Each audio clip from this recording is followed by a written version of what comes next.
नमस्कार। आज हम एक बहुत ही मशहूर किताब पर बात करने वाले हैं, नेपोलियन हिल की सोचो और अमीर बनो। ये किताब 1937 में आई थी। हाँ, लेकिन इसके पीछे हिल का लगभग 25 साल का शोध था। 25 साल। उन्होंने एंड्रयू कार्नेगी, हेनरी फोर्ड जैसे 500 से ज़्यादा कामयाब लोगों को स्टडी किया था। बिल्कुल। और हमारा मकसद है आज इसके जो मुख्य सिद्धांत हैं, उनको थोड़ा गहराई से समझना। हाँ, क्योंकि जैसा आपने कहा, नाम भले ही अमीर बनो है, पर यह सिर्फ पैसों के बारे में नहीं है। नहीं, बिल्कुल नहीं। ये असल में मानसिकता की बात करती है।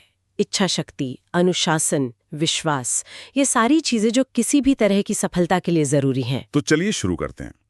सबसे पहली चीज जो हिल कहते हैं, वो है तीव्र इच्छा, बर्निंग डिजायर। हाँ, मतलब सिर्फ सोचना नहीं कि हाँ मुझे ये चाहिए, नहीं, एक जुनून होना चाहिए। एक ऐसी इच्छा जो आपको सोने ना दे, है ना? वो कहते हैं कि हर उपलब्धि का शुरुआती बिंदु यही है। बिल्कुल। और इस इच्छा को सहारा चाहिए विश्वास का, फेथ। विश्वास कि ये हो सकता है। हाँ, और इसके लिए वो आत्म सुझाव यानी ऑटो सजेशन की बात करते हैं। मतलब रोज खुद को सकारात्मक बातें कहना। हाँ, अपने अवचेतन मन को, सबकॉन्शियस माइंड को एक तरह से रीप्रोग्राम करना, यकीन दिलाना कि हाँ ये लक्ष्य हासिल किया जा सकता है। ये दिलचस्प है।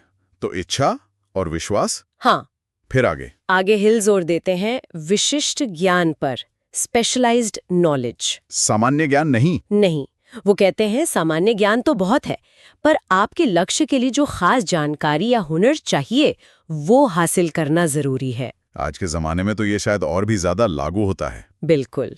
और फिर आती है कल्पना की शक्ति, इमेजिनेशन। यानी विचारों को हकीकत में बदलने की क्षमता, पहले मन में देखना। हाँ, सफलता को पहले अपने दिमाग में एकदम साफ साफ देखना, और फिर उस कल्पना को जमीन पर उतारने के लिए चाहिए संगठित योजना, ऑर्गेनाइज्ड प्लानिंग। हाँ, बिना प्लान के तो लक्ष्य बस एक सपना ही रह जाएगा। सही बात।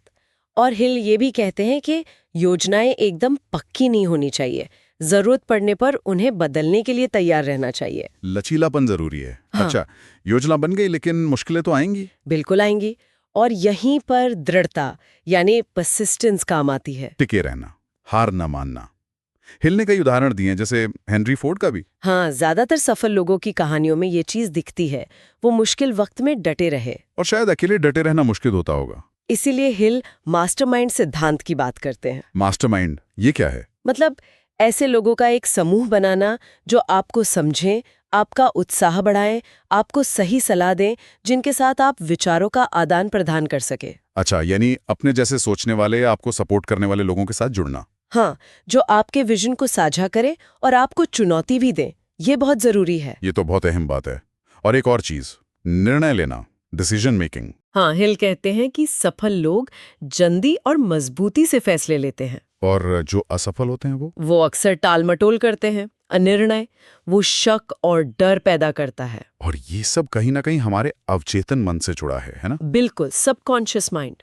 हिल मानते हैं कि ये एक उपजाऊ जमीन की तरह है, आप जो बोएंगे वही उगेगा, विश्वास या डर। इसीलिए शायद डर पर काबू पाना इतना जरूरी है। हाँ, उन्होंने 6 मूल डर बताए हैं। गरीबी का डर, आलोचना का, खराब सेहत का, प्यार खोने का डर, बुढ़ापे का और मौत का डर। और वो इनसे निपटने के तरीके भी बताते हैं। तो इतनी सारी बातें हैं, ये किताब आज भी इतनी असरदार क्यों मानी जाती है?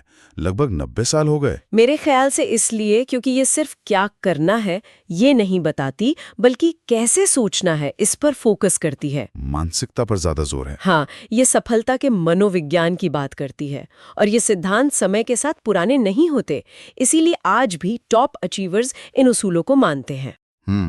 ये बात तो है, लेकिन कुछ आलोचनाएं भी तो होंगी। हाँ, बिल्कुल है। कुछ लोगों को लगता है कि इसकी भाषा थोड़ी पुरानी है, 1930 के दशक की। और शायद कुछ उदाहरण भी आज उतने प्रासंगिक ना लगे। हो सकता है।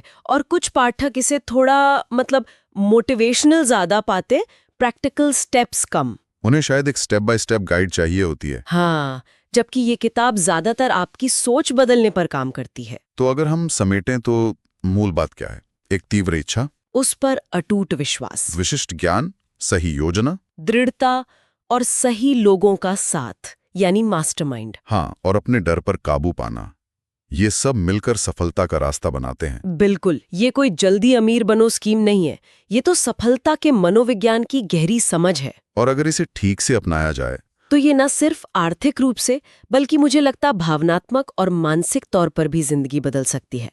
बस धैर्य और अनुशासन चाहिए। सही कहा। तो जाते जाते हमारे सुनने वालों के लिए एक सवाल छोड़ जाते हैं। हाँ। क्या वाकई सफलता बाहरी चीजों से ज्यादा हमारे अंदर की स्थिति पर निर्भर करती है? हमारी सोच, हमारा विश्वास, हमारे डर पर हमारी पकड़, जैसा कि हिल ने कहा। सोचने वाली बात है, जरूर इस पर विचार किया जा सकता है।